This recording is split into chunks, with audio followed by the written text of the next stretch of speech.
Heads will be boxing. Tails is UFC. You want heads or tails? Heads. Like you already picked what it is.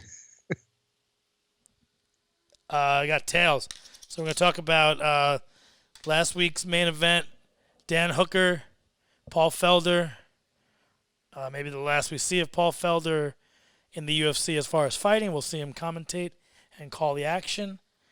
Um, great fight down in New Zealand. Lightweight affair between two guys that their paths really were held in this fight, whether they're gonna move up or go by the wayside. And Dan Hooker pressed the action, was fresher, his cardio looked better.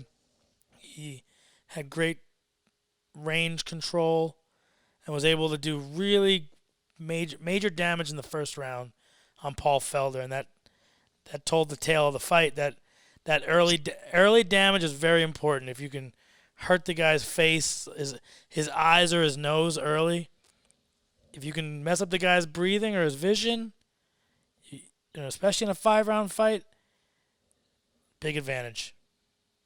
Yeah, agreed. And this was though I feel Dan Hooker's toughest fight inside the octagon, toughest win in the octagon for sure. The Edson Barbosa fight was tough also, but Paul Felden, although he lost on the judges' scorecard, some people feel he won. He never faded. He was always in this fight.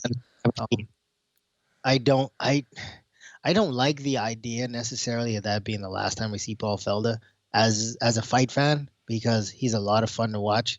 He's technical in there. He's tough, durable, and he's got a lot of power. So putting those things together is always fun to watch that guy fight. I feel like this fight, Hooker was able to control the range.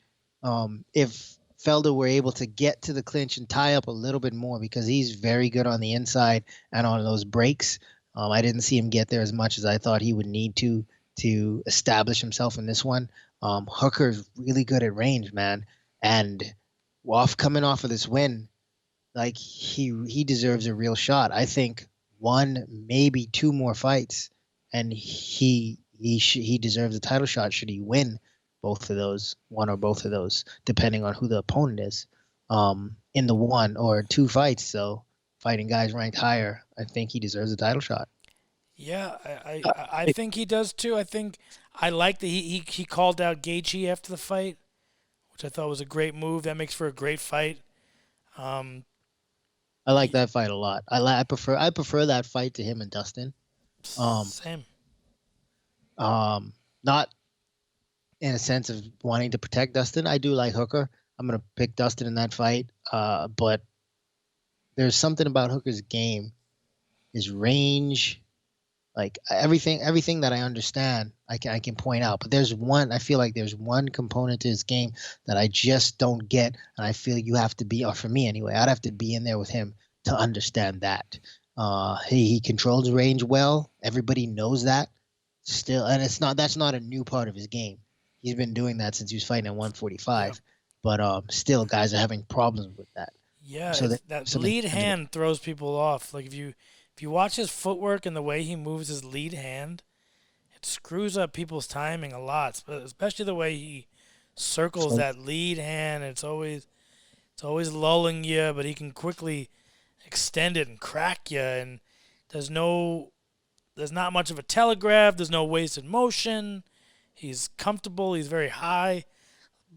Tough guy to deal with. I he say him. doesn't put his back to the fence often. He doesn't back himself to the fence. No. I'd love to feel maybe how strong he is too. I feel like he's underratedly strong. Yeah, He doesn't look crazy strong, but what he does to guys makes me believe that he is really strong. yeah, I know what you mean.